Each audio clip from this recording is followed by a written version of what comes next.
So here we have a pile of new designs that I've folded in a span of about 3.5 months, starting in late March 2025.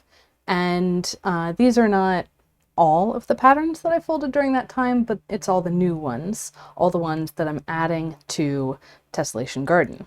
So I wanted to go through all of these different designs, talk a little bit about them, so you can see what's new in there and how these patterns come about. So I'll start with this stack, which is more prototypes.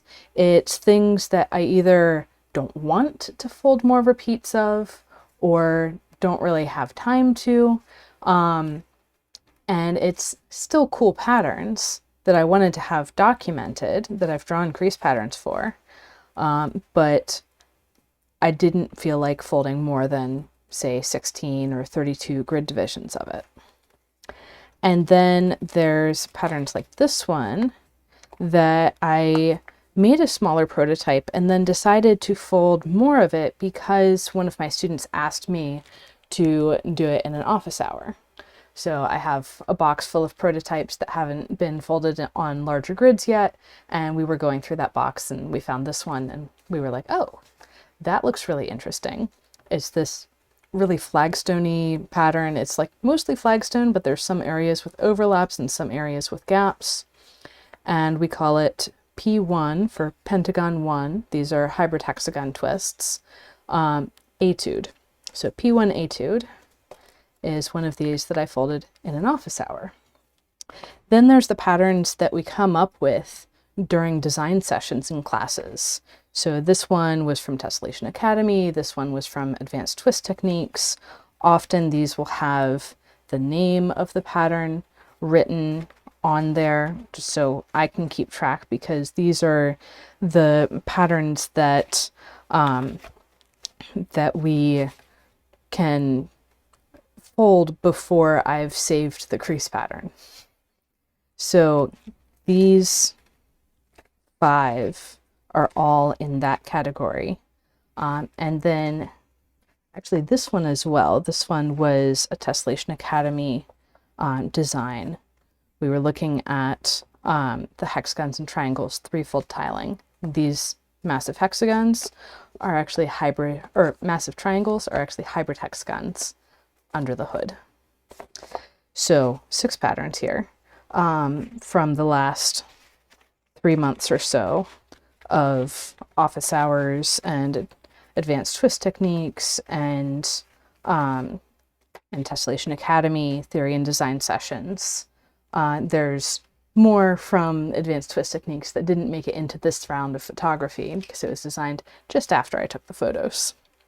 Then this one is another from that prototypes bin that we had looked at in an office hour and drawn the crease pattern for and figured out how it would repeat because it had been folded with less grid. And then I actually did something I almost never do, which is take out the pattern, completely unfold it, fold the grid more, and then fold the pattern again on the same grid.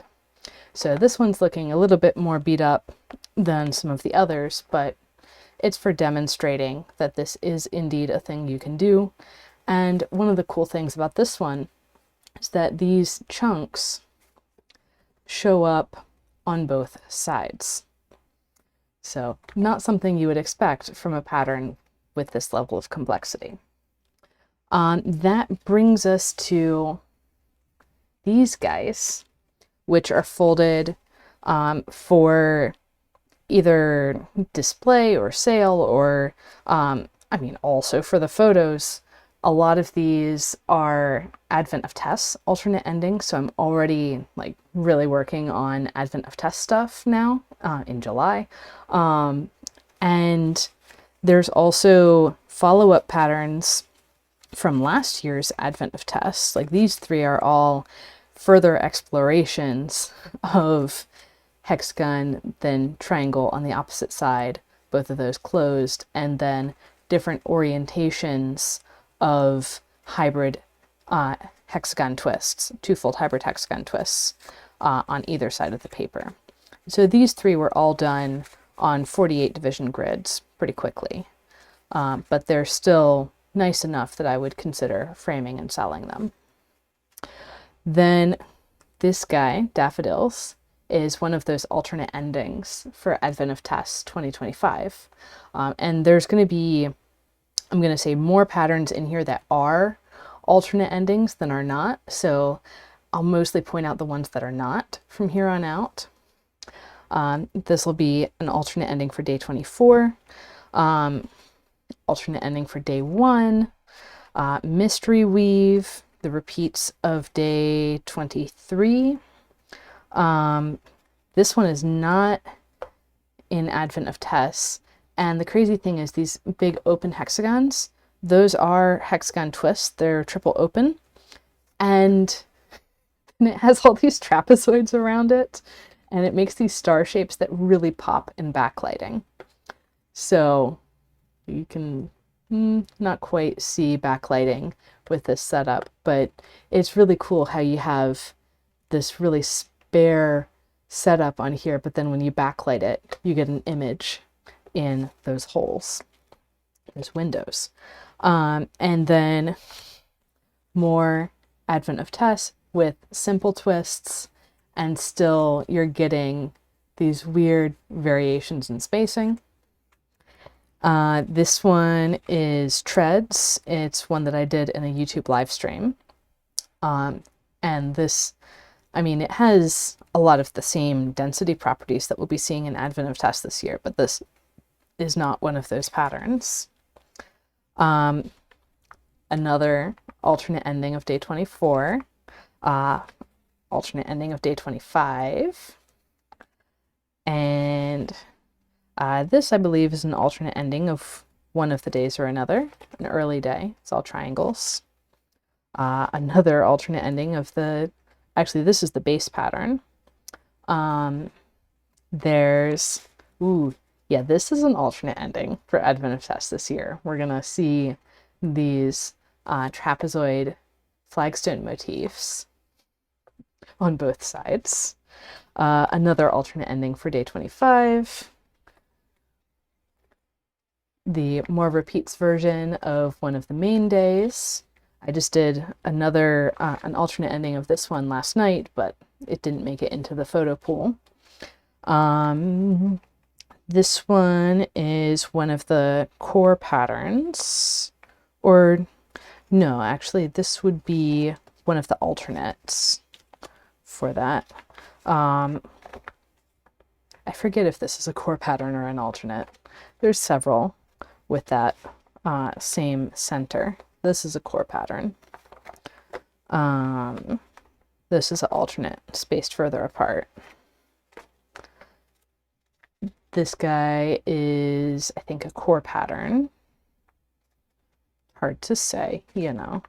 Oh, this one was really fun. This one I was just really exploring some options in tilings as I was preparing for those advanced twist techniques lectures, and I found this tiling where I can have this rhombus squiggle and the triangles attached, and none of the other twists are on the same side. So it's just the squiggles, and then everything else is on the back.